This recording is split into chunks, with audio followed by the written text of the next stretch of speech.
各位好，歡迎嚟到大象電視台。今日係2026年嘅5月27日。咁咧大家見到左手邊有幾個青年人咧喺度玩緊爆旋陀螺啊！咁咧其實大家都聽過好多唔同嘅方法振興香港經濟啦，有熊貓經濟啦，甚至會有呢個河馬經濟啦。咁其實有一個可以叫一個陀螺經濟啊。咁其實如果有呢啲遊戲，大家又好中意玩嘅話，可唔可以叫國際嘅年輕人都嚟玩下爆旋陀螺呢？咁其實而家你會發現好多嘢咧已經進化咗。以前我哋叫打遊戲機，而家叫電子競技。咁其實香港特區政府都可以諗下呢個陀螺經濟嘅喎。咁既然大家都咁中意玩，不如俾一個地方大家玩啦。咁同埋可以有唔同嘅方式啦，即係譬如就算係一種運動都可以有好多嘢衍生㗎嘛。譬如打籃球，你可以3打3、5打5、4打4，甚至乎係個人賽，大家鬥射3分。咁爆旋陀螺可唔可以有唔同嘅方式呢？咁好過純粹喺個商場度玩，可以將佢發展出嚟咯。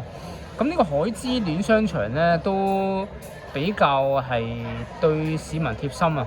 佢整一個場地俾人玩爆旋陀螺，呢個免費對戰區嚟喎，原來。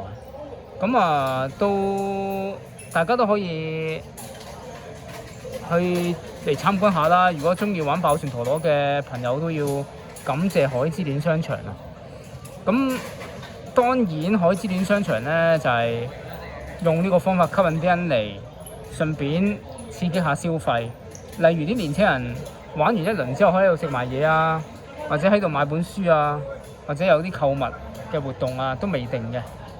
咁呢個都係一個生意嘅一門生意啊。咁大家可以諗下咯。如果各位有其他諗法咧，都可以提出或者去試下做。除咗爆旋陀螺經濟之外，有冇其他方法嘅經濟呢？譬如熊貓經濟之前有講起啦，而家唔知發展成點啦。河馬經濟睇下會唔會玩下嗰啲即係揼龜遊戲啊？譬如喺個遊戲度呢，有啲鱷魚走出嚟，然之後你攞個錘嚟揼佢，咁可能你嗰個鱷魚你轉咗做河馬咁樣，睇下可唔可以咯？咁呢個遊戲，睇下希望都振興到香港啦。因為大部分人都不想消費，咁香港有乜嘢係獨特之處呢？大家都要諗一諗，希望可以突破到啦。